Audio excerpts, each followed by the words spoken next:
to introduce, there we go. And I'd like to introduce Kimball Garrett, who will introduce our speaker for tonight. Kimball. And I'm pleased to do that.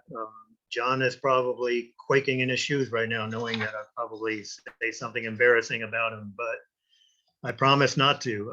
eBird is a topic that we've been looking forward to at LA Birders, having a presentation on really ever since we started. So we're really pleased to have John Franklin Garrett as our speaker tonight. Yes, he goes by Franklin, his middle name. I always thought his middle name was no relation. Every time I introduced him to anybody was, this is John, no relation Garrett, which of course, as soon as they see him becomes obvious because he's tall and dark and smart. But anyway, many of us have known John since he was quite young. He grew up in the Pasadena area and has been birding and spent his youth birding in this area, and we watched him grow up. And he very quickly became an extremely skilled birder, one of the most skilled birders I have certainly ever met.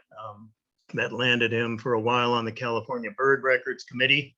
I vividly remember his calling me at the museum one day, and in his most McCaskey-esque presentation said, "I think I've got a goddamn kelp gull." He was calling from the San Gabriel Coastal Basin spreading grounds, and indeed he did, which was a pretty tremendous find. He volunteered for us at the county museum for about 10 years, between 2009, when he was still quite young, to 2019, prepared nearly 200 specimens for us, and was a great asset to us, as well as, of course, to the birding community.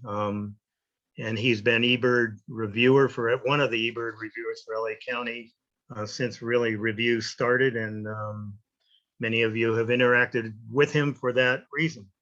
John got his undergraduate degree at the University of California at Santa Cruz and decided after graduating to become what he would call a bird bum. I think it's more like a bird luminary. And he went many, many different field jobs in the US, Mexico, Puerto Rico, Costa Rica, many other areas, and is becoming quite familiar with the whole New World avifauna.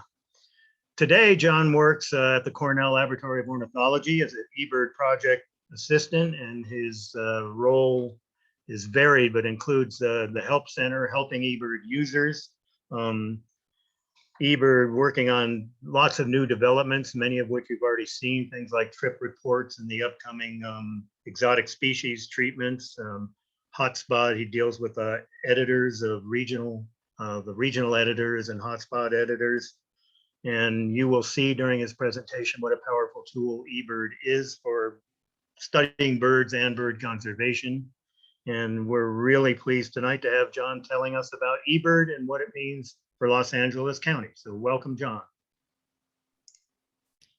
Well, thank you, Kimball. It's really good to be here. It's really good to see everybody again, or at least the 5 of you I can see.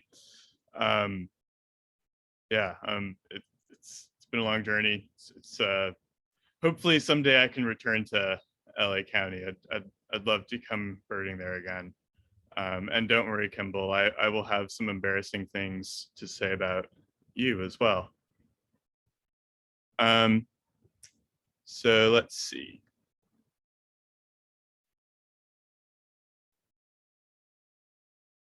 Does that look good? That looks good, John. Thanks. Awesome.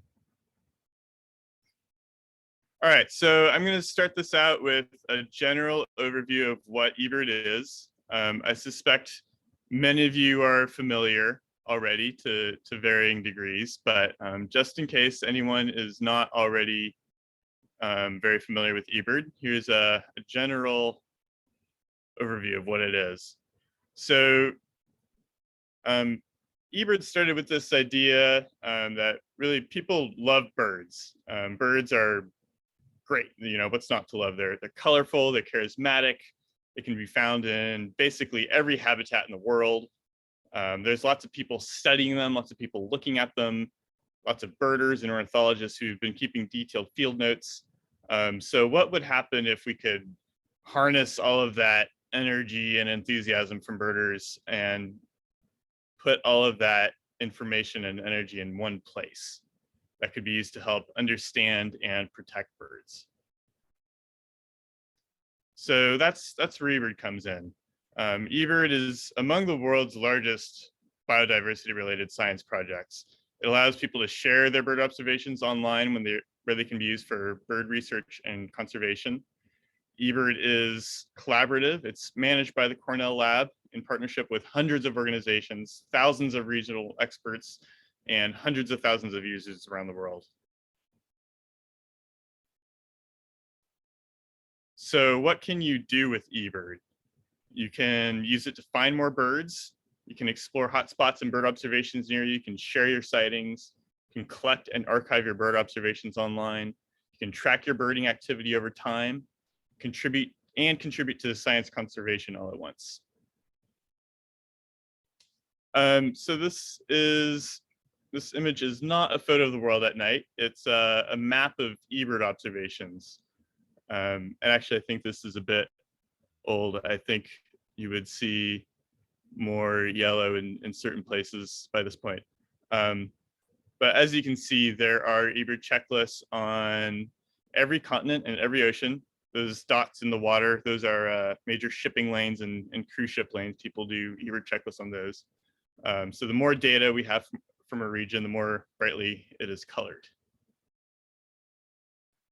This chart shows the number of eBird checklists in blue and the number of eBird observations, so individual bird records submitted each month since 2002. So eBird's growing quite a bit. eBird submissions are growing by an average of 20% over the previous year, every year. More and more people are joining eBird, which means more data for science, more information for other birders. So here's some kind of basic numbers about eBird. There's over 738,000 all-time data contributors. People have submitted at least one checklist. Over 63 million complete checklists. And we'll talk a little bit more about what complete checklists are later. Basically, all the world's bird species have been entered into eBird by now. A few still haven't, but well over 10,000 species. And last year we passed the 1 billion bird observation mark, which when eBird started seemed impossible. So it's a cool representation of what a global birding community can accomplish by putting everything in one place. Also wanted to talk a little bit about LA County in particular. LA has over 15,500 all-time data contributors, 428,700 complete checklists, and 533 species have been recorded here. This blows everything out of the water for any other county in the US and I believe the world. Certainly the world, since there's more data in the US than any other country. I'll talk a little bit more about that later. So here's some other things you can do with eBird. It offers a variety of useful features for birders. If you're not familiar already, you can enter and share your birding lists, your field notes, your media, like your photos and audio. You can use this thing called My eBird to track and manage your checklists. You can compare your birding activity to previous years, view a complete list of your sightings for a specific place or date. You can create a public profile like this one here to share your activity with others. I use eBird basically every day. I mean, even before I started working here. Anytime I go anywhere or just explore what's around me, eBird allows you to explore public bird observations around the world through these regional summary pages with species lists and recent visits and illustrated checklists. So these are a great way to see who's been birding around you and what's been reported in an area. You can discover new places with eBird, including some in your local area. And if you travel somewhere new, it's a great place to find out what the best spots are. eBird has species profiles, and this is a good way to summarize what's known about a bird species. These are linked to the Birds of the World accounts. I know the last LA Birders webinar was about Birds of the World, so you can scroll down to these and get a direct link to the Birds of the World account there if you have access to that. But from these eBird species accounts, you get these curated photos, the highest quality photos that are in eBird for these, and then links to species maps that you can zoom in and see individual observations on. eBird has useful tools to help you find more birds, such as target species. These are custom lists of species that you haven't reported yet in eBird. And you can also sign up to get alerts. So you'll get alerts to your email of either rare birds for an area or birds that you haven't seen.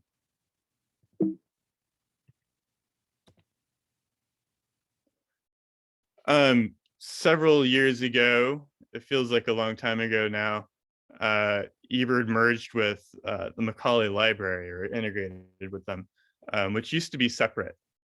The Macaulay library is basically now the largest repository of bird photos and sounds. And you can contribute to it directly just by entering your photos into eBird checklists. eBird has a free app that allows you to keep checklists on your phone. This works completely fine without Wi-Fi. You can use quick entry codes like 4-letter banding codes if you want, or type out the bird name. Preloaded regional lists of likely species. It's pretty easy, pretty convenient. It features GPS location services and tracking, so you can just focus on birds and not worry so much about looking at the app too much. There's also, as of a few years ago, an explore option in eBird Mobile where you can look at nearby hotspots and species lists and recent visits and some of your target species within the app. And the best thing is that this is all completely free. You don't have to pay for anything to use eBird. So if you're brand new to eBird, I'd like to talk about just some very basics about what a checklist is. If you've heard me using this word checklist and it might be unfamiliar. So checklist is kind of the fundamental unit of all eBird data. And all it is you have a single calendar date, specific location, somewhere like Malibu Lagoon or, Sepulveda Basin, and an observation type. And we'll talk a bit more about what that means. So either on the website, you just enter where you were, a specific location, when. It needs to be a particular calendar date, and a particular time, preferably, and how you went birding. So did you do a traveling count? Did you do a stationary count? Were you just kind of driving and happened to see something from, on your way to work? And this is all what goes into making a checklist. And here's another view of that on the mobile version. So it's the same exact questions. When did you go birding? Where did you go birding? How did you go birding? And the nice thing about mobile is that it keeps you can enter these in real time, and it has all the GPS information there for you. Then the next step is, what birds did you see and how many? You don't need to be able to find every bird around you to use eBird. No one has perfect birding accuracy all the time. You just report the species that you're able to, well, except for Kimball, but you just report all the species you're able to detect and identify. And even if you cannot identify every bird to species level, eBird provides options to report birds to a taxonomic family. So you can enter like gull spa, gull species, or a group of similar species. And here's what that looks like on a mobile device.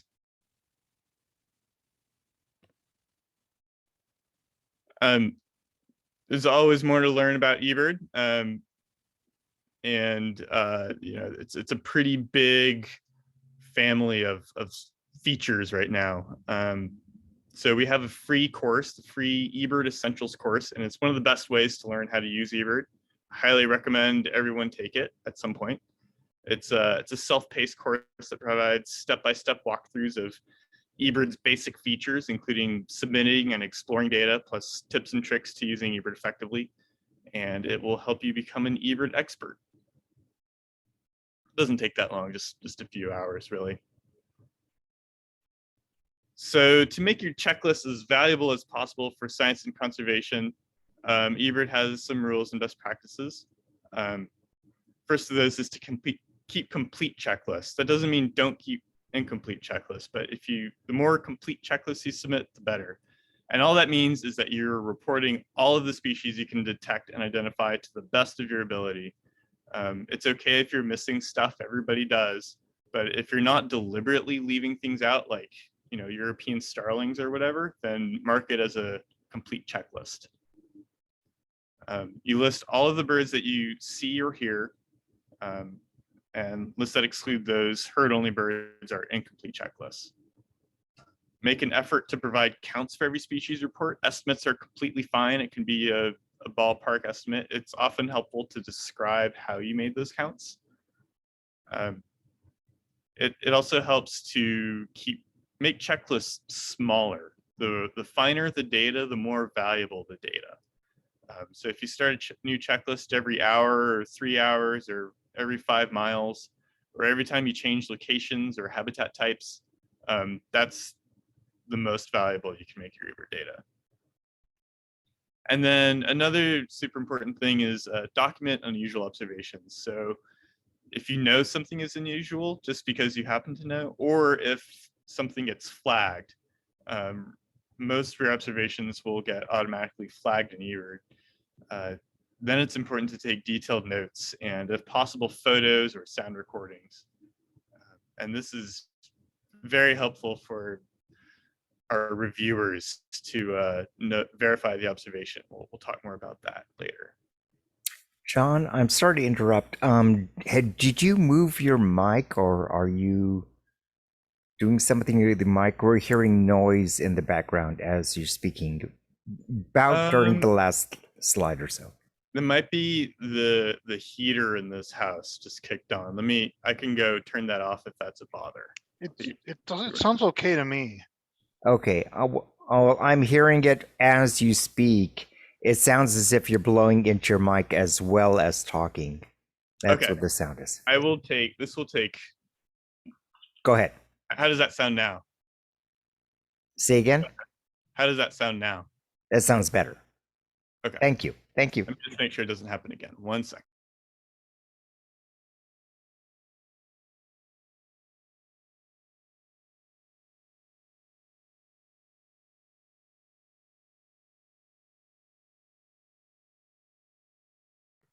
Okay, excellent. Thanks for letting me know. Usually Zoom sort of cuts those things out, but I guess not this time. So just wanted to briefly touch on, in addition to the core Ebird site, there are many regional portals which are managed by local partners and provide region-specific information and birding expertise, so you can have your own homepage depending on what region you're in. These are fully integrated with Ebird, so when you enter your bird observations into these portals, they go to core Ebird and vice versa. One of the reasons I wanted to mention this is on the right, you can see here a list of atlases.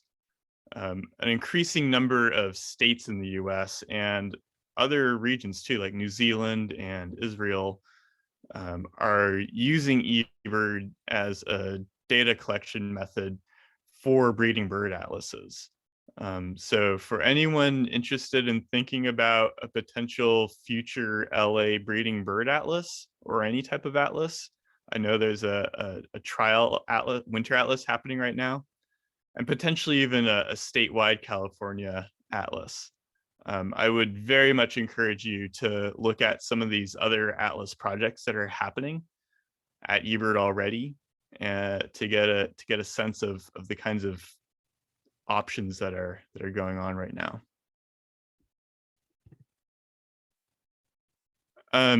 one of the things we spend a lot of time working on at eBird are translations.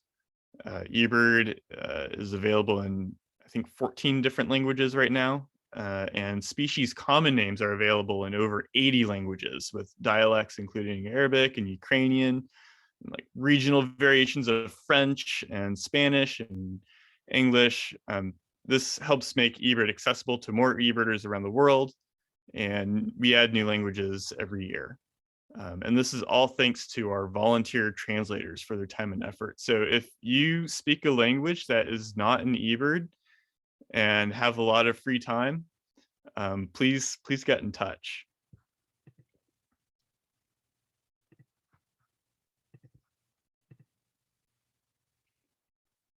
Also wanted to briefly touch on Merlin. Merlin is another free Cornell app that will help you identify over 8,000 of the world's bird species. Originally, it was from using a description of a bird. You'd enter information like the size and color and what it's doing, and it would use eBird data to tell you what is in your area. And that is still at the core of Merlin. Merlin also uses photo ID, using models based on photos in the Macaulay library. It has a surprisingly powerful photo ID feature that will identify photos.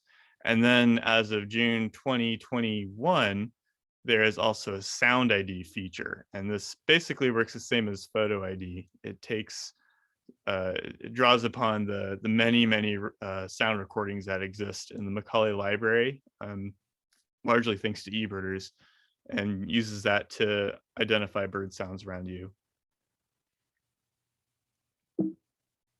So far, just in the US, but we're growing. So data quality is something that's critically important to the success of eBird. And to ensure eBird's global database of bird observations remains reliable for science and conservation purposes, they make me use this slide here. It's part of the contract. But oh well, no dog birds allowed, but we allow the catbirds through. Well, in LA, we don't always let the catbirds through. So we have automated data quality filters that flag rarities in real time, and a volunteer reviewer network of 2,000 experts who help vet eBird data. And then also other features like checklist and media review. So for example, people who have submitted over 100 complete checklists into eBird are able to flag photos that may have been misidentified. I wanted to acknowledge the Los Angeles County review team. There are 4 of us, one of whom is Kimball. We also have Chris Dean, who's been helping us greatly.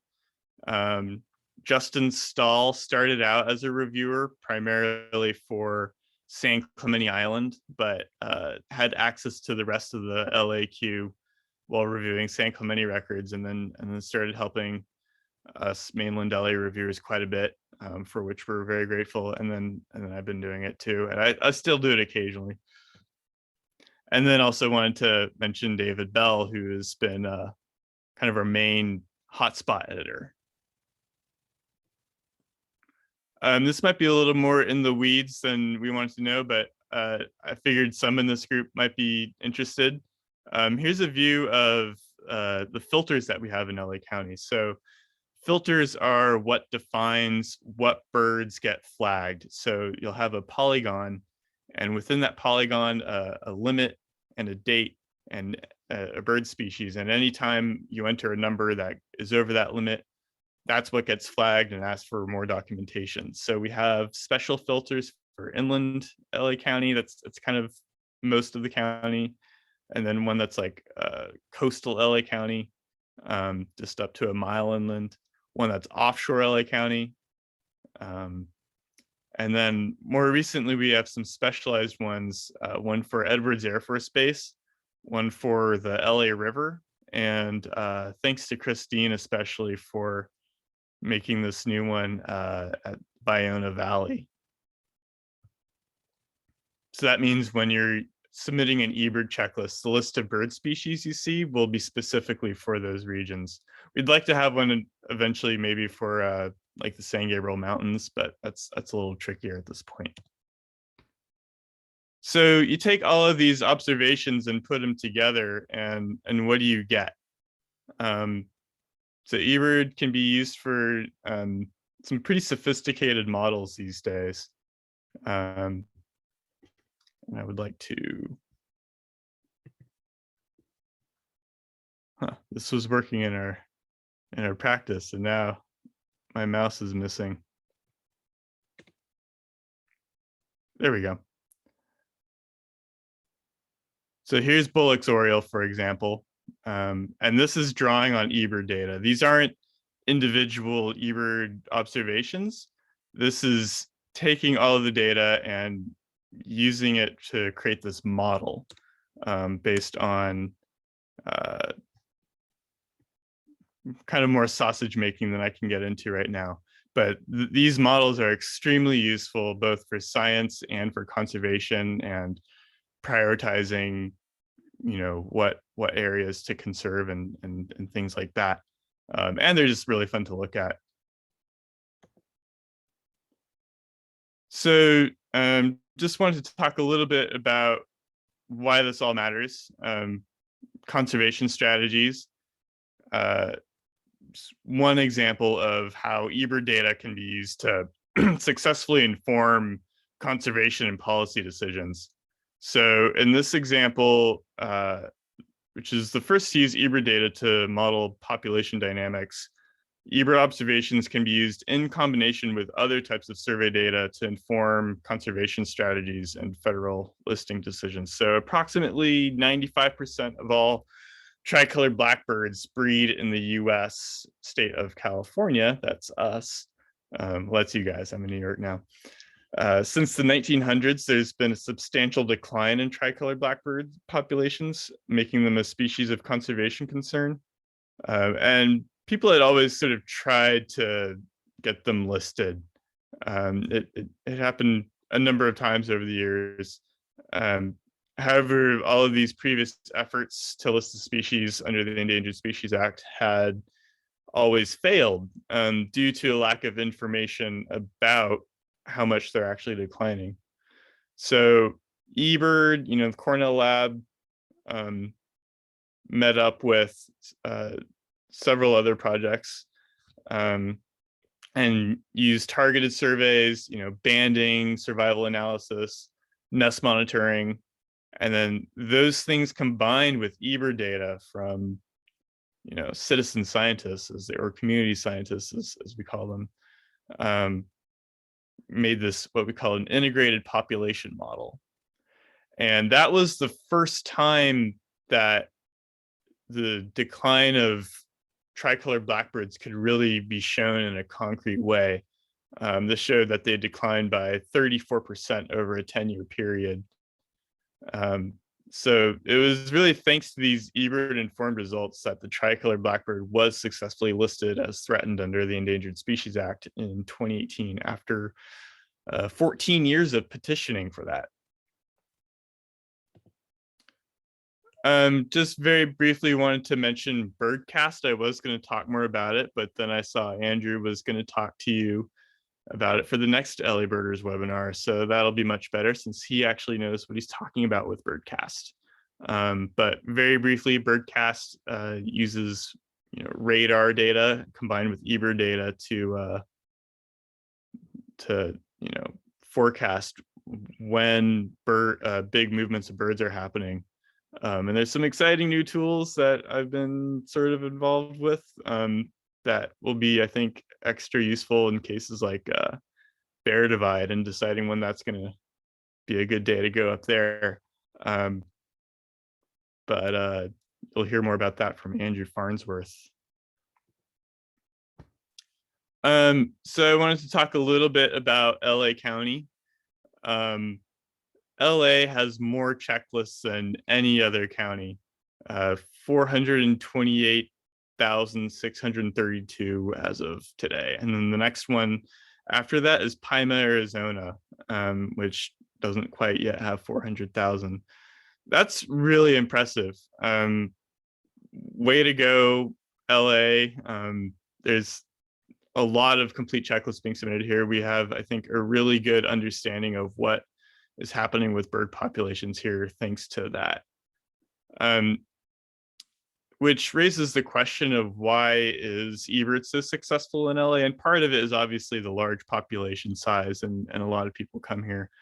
But one thing I've found working for eBird is that, you know, when we're trying to build eBird and make it a thing in different places around the world, what really, really helps is having partnerships and often individual leaders who really make that happen and really sort of, you know, proselytize the eBird way to all of the birders and other people living in an area.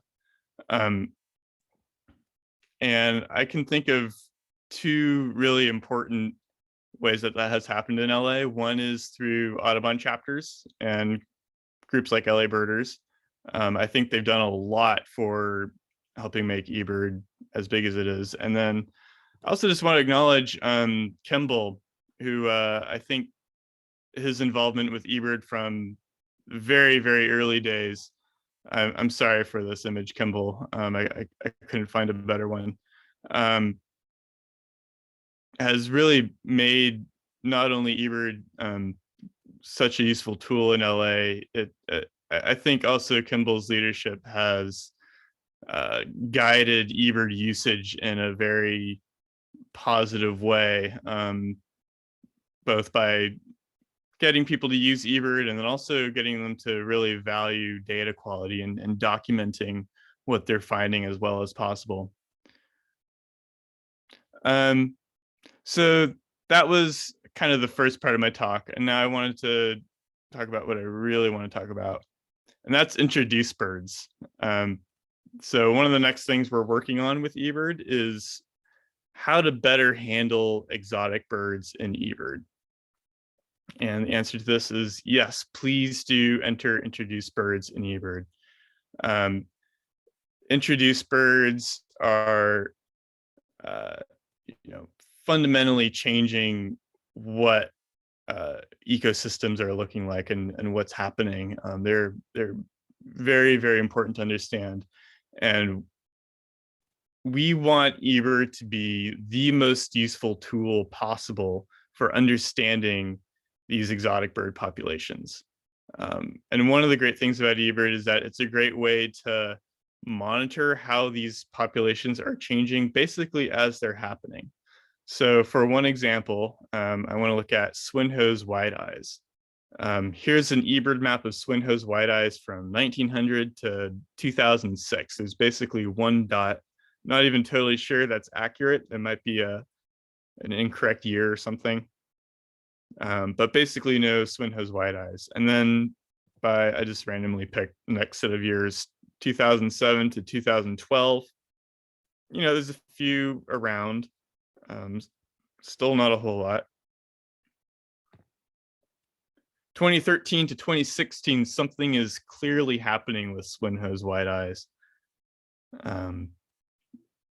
What that is, whether this is materializes into anything, I don't think it was super clear at this point. And then by 2017, 2018, it was very obvious something was happening. There's even a record there from Point Doom that I believe that was Kimball, and then one on Catalina Island that I believe the Shields found. Something is clearly happening with Swinhoe's white-eyes. And at this point, we didn't even really know if the species was Swinhoe's, and some might say that there's still debate around that, but I think it's pretty clear that's what they are. 2019 to 2020, they continue to expand. They even seem to persist on Catalina, since there's checklists there over multiple years. And then here's 21 to 2022, still continuing to expand. They've reached Mexico. There's even, I know Justin Stahl had some on San Clemente Island there. So understanding what these are doing is super important. And one of the things we want to do is,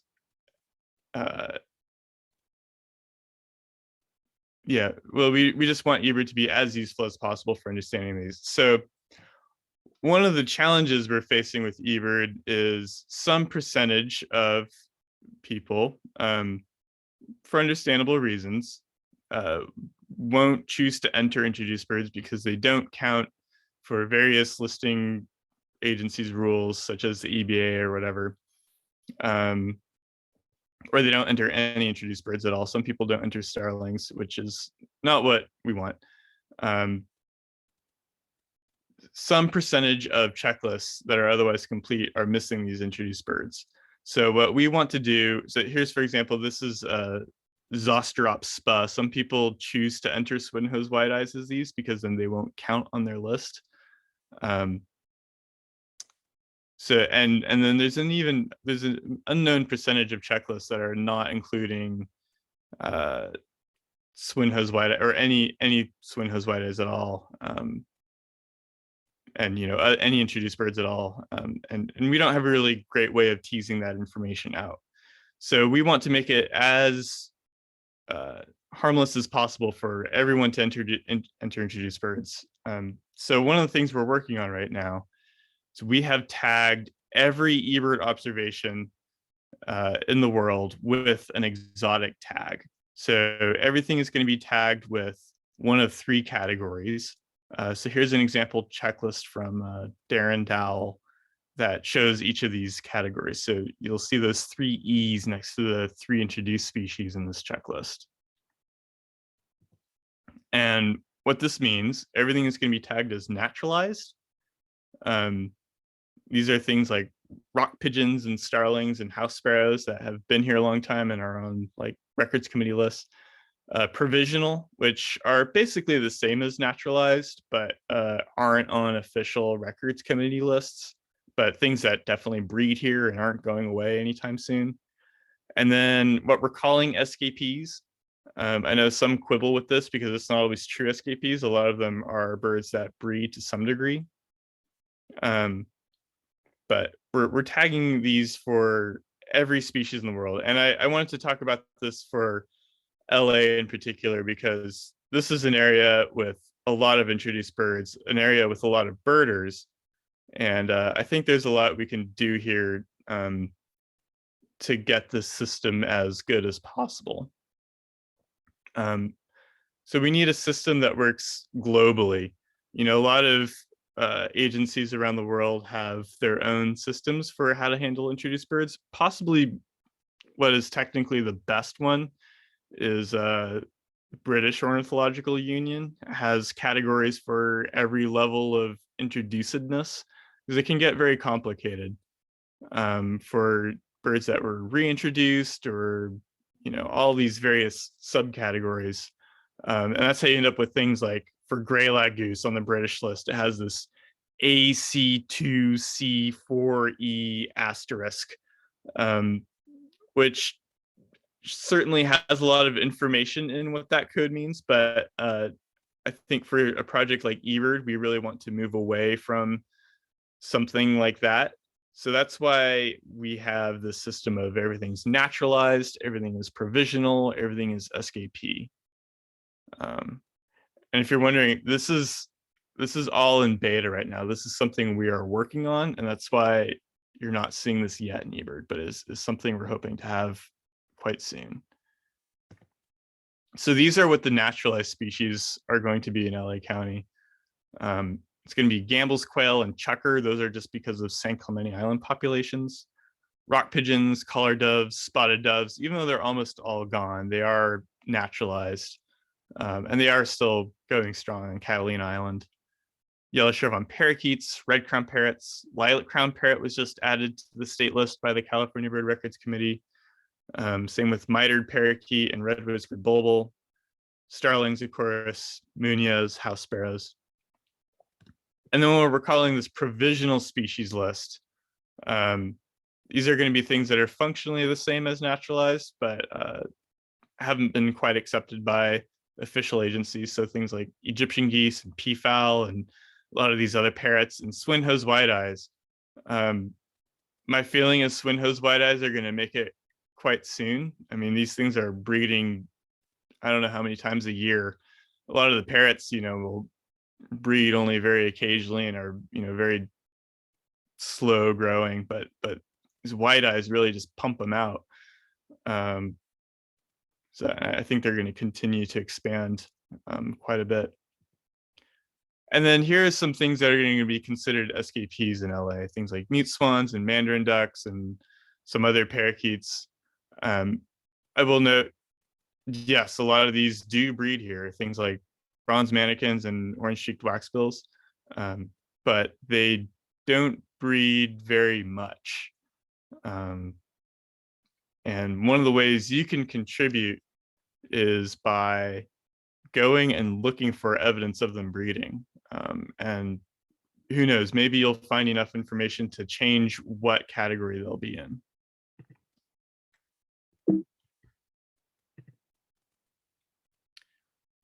So here's an example of what this might look like eventually on a regional summary page or a hotspot page. Everything will be binned in these different ways. So you can see all the provisional species in one category, all the native and naturalized species will be at the top, and then escapees at the bottom. And then we'll also have bins for things like hybrids and then additional taxa, all the domestic types and things. And then I wanted to give a plug for sound recordings.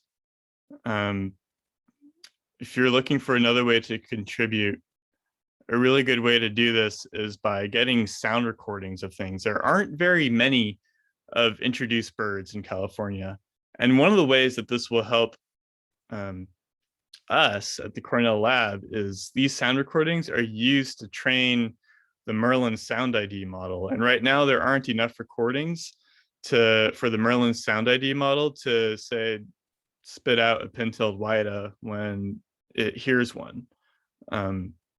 So if you go out and record them, you have a greater chance of getting these introduced birds to the model.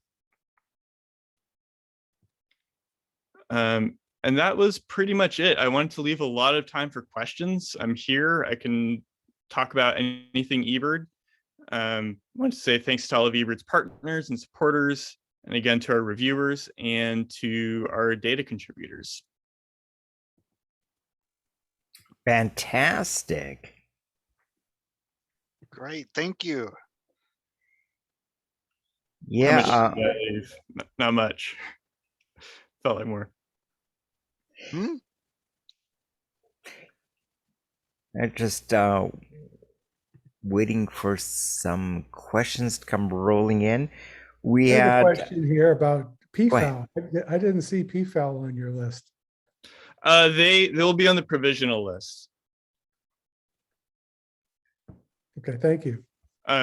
Peafowl are an extra challenging one because eBird has a different category for domestic type taxa, and most of the ones in California fit the bill for that domestic type taxon, except maybe some in the Rancho Palos Verdes.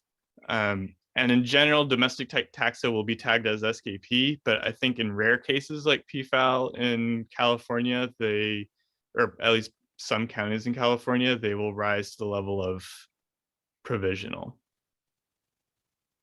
Great. Okay, thanks. Great. So there's a question. Is the restriction of uploading video getting lifted? Not soon to my knowledge. Hopefully, I hope someday. Right now, I don't think we have the bandwidth to get that restriction removed. But if you have some really high quality videos and you want to get them into your eBird checklist, certainly just send an email to our help center. Great, that would be Okay. helpful. Okay. And Kimball has a hand raised. Go ahead, Gimbal. Yeah, I just wanted to say, John, that since we're thinking about embarking on a new atlas and doing a trial atlas now, but a breeding bird atlas again, and maybe a couple of years, if you could just expand on or at least mention and plug the ability to put in breeding codes into your eBird list. Yeah, absolutely. You can enter breeding codes in your eBird list. You can enter them in eBird Mobile as well. I would highly encourage everyone. In the eBird Help Center, we have an article that's on using breeding codes, and I would encourage everyone to read that before enter breeding codes because they're quite nuanced. They're definitely very doable, but I wouldn't just go in and start entering them. But I would that Help Center article should be quite helpful for understanding what to do there. And yeah, is there anything you wanted to add to that, Kimball? Great, thank you. No, thanks. I just wanted really to have you mention it to keep it in people's minds.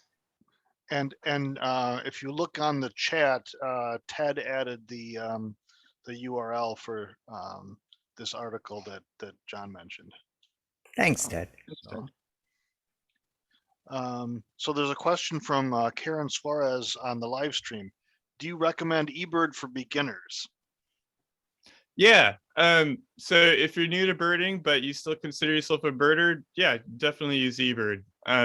If you've never identified a bird in your life, what I would recommend instead is to start with Merlin. And of course, traditional field guides as well. But Merlin is sort of designed to be like an eBird playground to help you identify birds, and you can save your sightings in Merlin too. When you identify a bird with it, you can just press, save my bird. And what happens is if you ever do transition into using eBird after that, you can transfer your sightings from Merlin into eBird. And I'm sure you don't mean to imply in any way that eBird is difficult to use.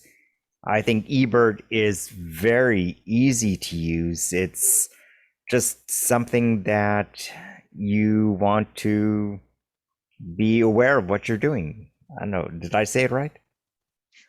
Yeah, I would say it as data quality is important. And at the same time, I think everyone can get to a place where their contributions are valuable. It's intended to be a big tent, and you do not have to be an expert birder. You don't have to be a Kimball or Desi level birder to use eBird. For example, those abundance models like that Bullock's Oriole one I showed earlier, those do not work as well. They've experimented using just expert data for those and like some trial runs. They don't work as well unless there's lots and lots of data from people of all experience levels. So we do need beginner data too.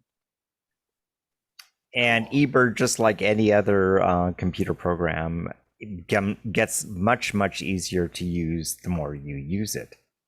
Absolutely. Yeah. Great, thank you. So it's another question in the chat. How do the status codes work? For example, I guess this is on eBird Mobile. Some things might pop up as infrequent or unreported in an area I bird all the time, like my house when it's super common and recorded almost daily. Yeah, that's a good question. So those codes, in eBird Mobile, you'll see there's either no dot next to it or an orange semicircle or a red dot. What that is based on is all of the world is divided into these 20 by 20 kilometer grids. And depending on how much eBird data there is, so it'll take a 2.5 week period centered on today's date. And if more than, I believe it's 6% of eBird checklists report that species within that time frame, within that grid, it will appear with no dot. If it's between 0 or something very close to 0% and 6%, it'll appear with an orange semicircle. So that just means it's infrequent. And then if it's unreported in that 20 kilometer grid in that 2.5 week time period centered on today, then it'll appear with a red dot.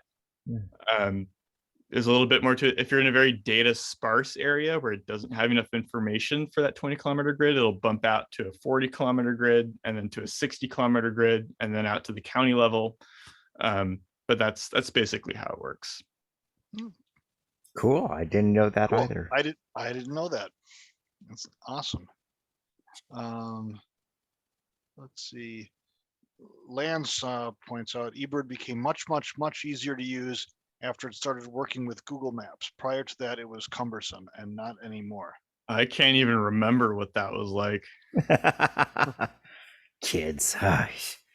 Kids these days.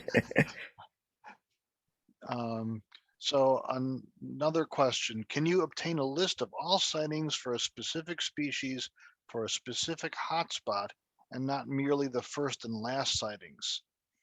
If not, that would be a good feature to add to eBird.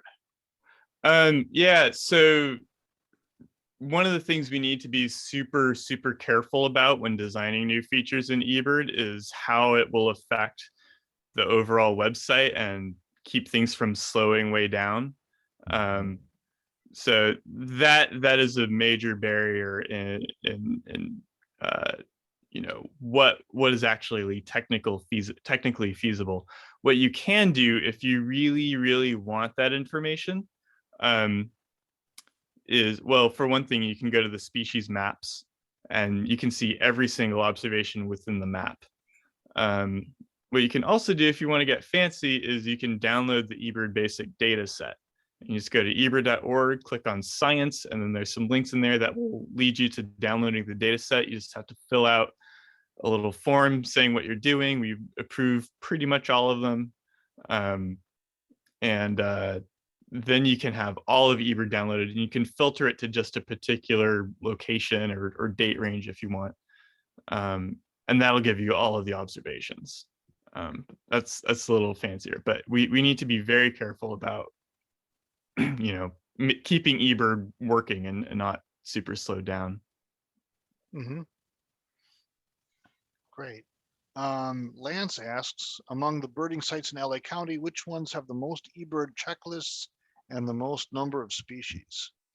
Ooh, pop quiz.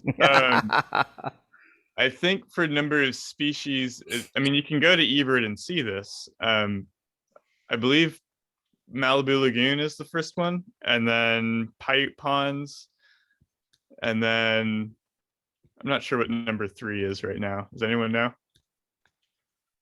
But what you can do here, let me just put the link in the chat. Good. Yeah. Share your screen and show people how to check this. Okay. Yeah.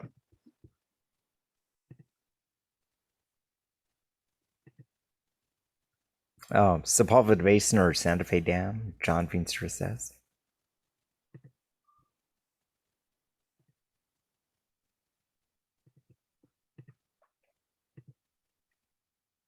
So you go to eBird. I don't know why it's filling it. What is this? Not eBird. What's eBird? There we go. Okay. Typos. Go to Explore. Type in Los Angeles. And here you can see all of the most recent sightings, recent visits, top eBirders, top hotspots, and then go to more hotspots here. So by number of checklists, this doesn't show, but by number of species, you can see here it's Malibu Lagoon, Pipe Ponds, Ken Malloy, Frank Bonelli. And if you really want to find out by number of checklists, I think you can download that data and do some fancy stuff. Yeah. Great. Fantastic. Another question by John LaBelle. Any plans to add a herd only tag? You know, it's certainly on our radar, but basically you should just enter birds that you've heard. It's an essential part of a complete checklist, and we really don't want to encourage people to not enter birds that were herd only. And we know that there are some people who just won't do that no matter what. but I think we want to see where we can go with exotics before delving into herd only stuff. Yeah. I mean, I put it into the comments if it's herd only. Yeah, absolutely. And if That's what I it's do. herd only, definitely comment that if you want.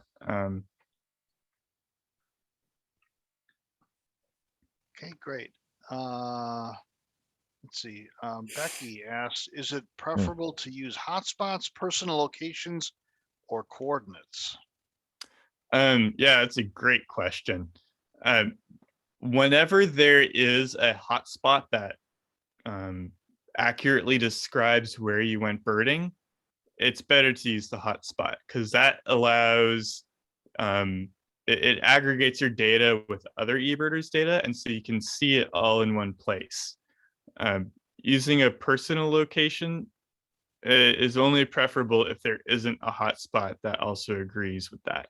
It doesn't really, I think some people get this idea that personal locations are more precise, but that's not necessarily true. I mean, if you go birding around Lake, you know, wherever your personal marker is for that is not really more precise than where the hotspot is, because you kind of covered a broader area. Mhm. And using a hotspot allows other birders to explore your data and sort of tag it in a way that isn't really otherwise possible. So we encourage using hotspots whenever that matches where you went. If it doesn't match where you went, create a different personal marker. Okay, great. Thank you. Ken asks, parenthetical region names are confused. Oh, I think it's species names are confusing. Once there was mallard, northern, easiest to decipher is green-winged teal, American. There's house finch, common. What do these mean? Okay, so those are referring to subspecies or subspecies groups. And I would say if you find those confusing, which is completely valid, you can turn those off. Either in eBird Mobile or on the website, there's an option to hide subspecies. And if you don't want to see them, you can just turn them off. We have a Help Center article that talks about the eBird taxonomy and what those mean. eBird uses the Clements taxonomy, and you can learn all about what these various categories mean in that Help Center article. But I would recommend not using them unless you really are sure you want to. Okay, great. Thanks again. And thanks Ted. to good question, and thanks to Ted again for Ted posted in the chat the eBird taxonomy article that John mentioned. Carol asks, what about vermilion flycatcher, which still lists as rare, but they're breeding in some parts of LA County? How often is the data reviewed? So it depends on what you mean by rare. It could mean the flag. When you enter vermilion flycatcher, does it automatically pop up and ask you to enter more details? That's flagging, and those are manually set by us reviewers, and we sort of check it whenever we can, and whenever makes sense to us. The colored circles that you see in eBird Mobile, like the infrequent and the rare ones that we talked about earlier, those update, I want to say every week or two. I think it's every week. And yeah, it's entirely, and that is based on data. That is not manually set by anybody. So if it's showing as unreported within that 20 by 20 kilometer grid, it probably is. Okay, great. And thanks for all these questions. They're great questions. Another question from the live stream, from Karen Suarez. Was I bad for drawing a heart around my zone-tailed hawk on Valentine's Day? We'll forgive that one. I don't know. I think it might have been a little bad. Going But it on was the nice, Garrett. bad list. Yeah. Another question. Can you say something about more specific and less specific locations? I could bird in the Bayona area for an hour and enter checklist for 6 locations, or enter one checklist under the general location. Yeah. That's a tough one. To be as valuable as possible for science and conservation, more specific is pretty much always better. If you use all of the little micro hotspots like Delray Lagoon and Pacific Avenue Bridge, and especially the Bayona freshwater marsh, because that's a pretty different habitat than a lot of other parts, that is ultimately more valuable. It is easier to use the general location, and there's nothing wrong with it. There's a reason that exists.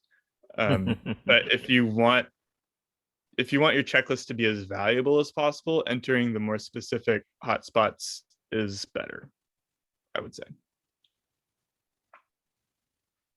Okay. Great. And Lance asks, how much has the Macaulay Library sound collection increased since eBird began accepting audio recordings? Just a rough estimate. Is it 5 times, 20 times, 100 times, or what? Oh God. I think it's more on the latter side of that. Yeah, I don't. So I can get you those huge. numbers, Lance. I'm happy to. I can't think of what they are off the top of my head, but it is very dramatic.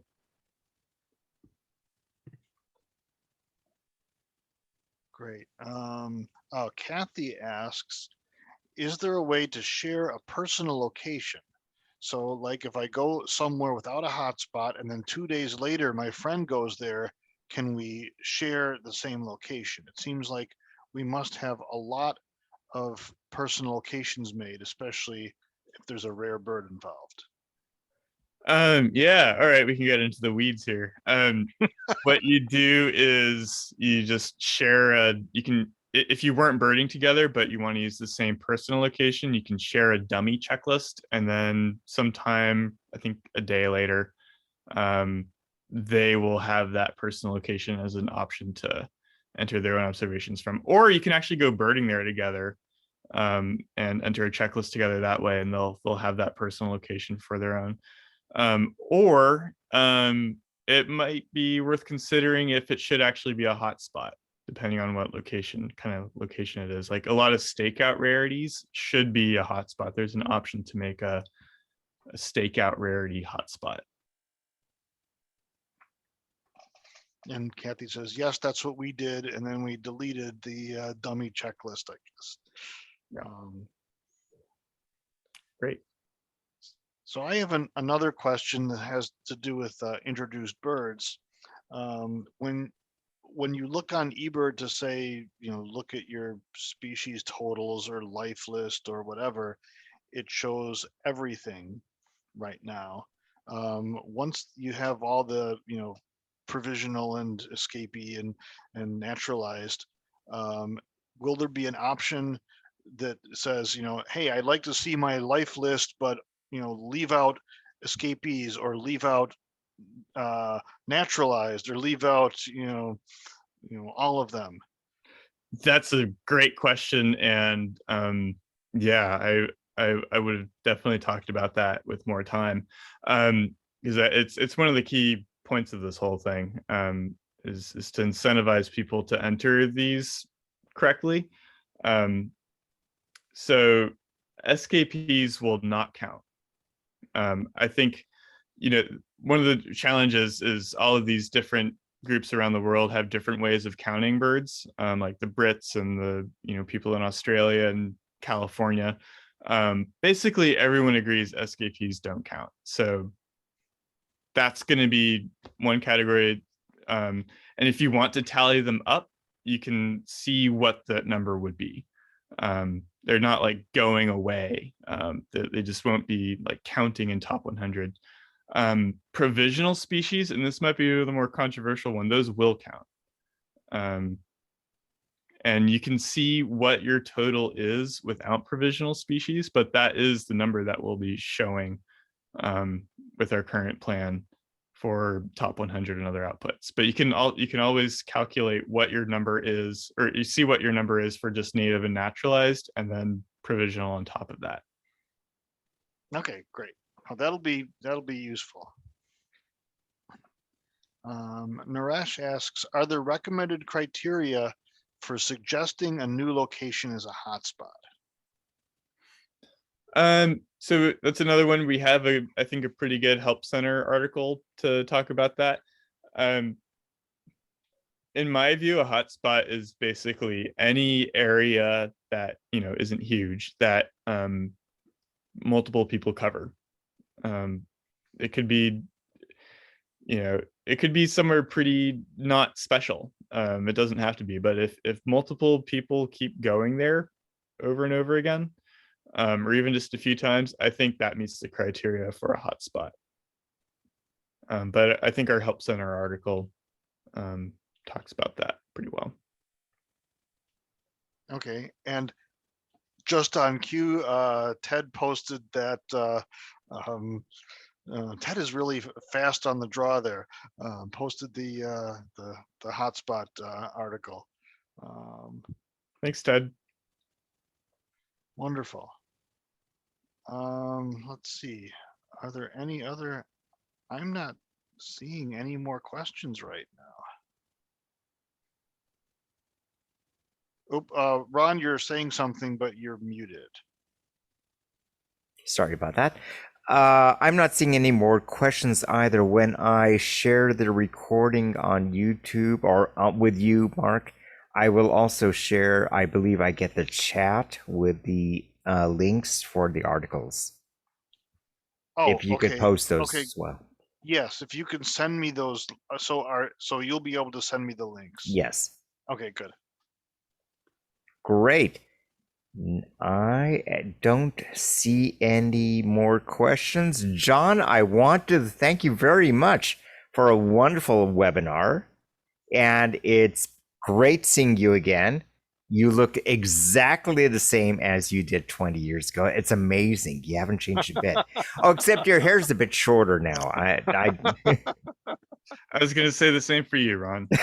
Well, actually, that's true. Yeah. Oh, yeah. Thank you so much, and it's great seeing you again. And I think that there's a lot of interest in eBird and yes. and all the little details of how you use it and hotspots and so on. So I think this is this is great. We've been thinking about having a talk about eBird for a while. So yes. I'm glad that you did this. This is great. And as you probably know, but weren't really inside the know, with Lance and Ted's guidance, we did use eBird for the LA Trial Atlas, and it seemed to work pretty good. Of course, that was with a very limited number of blocks, but it's getting there. That's awesome. Yeah, that's really good to hear. And yeah, looking forward to seeing where that project goes. Great. And also, thank you very much for staying up so late. I think Ithaca is like 20 hours ahead of us, so I really appreciate it. It's really far east from what I understand. Really. Very cool. It's like 20 hours past my bedtime, but oh jeez. 20 hours past your bedtime yesterday. That's yeah. Yeah. No, Ebird never sleeps. Yeah, exactly. That's right. It's global. Yeah. Yeah, absolutely. And everyone is we're getting lots of thank yous. So we really appreciate it, John. And if, as John mentioned, Andrew Farnsworth will be with us on the second Tuesday next month, March 8th, to talk more about eBird and using radar regarding migration. So that'll be fascinating. And I hope to see everyone there. And until then, thank you again, John. We will Thanks, talk. John. It was great. Yep. Thank you. Thank you all so much. Take care, everyone. Bye-bye now.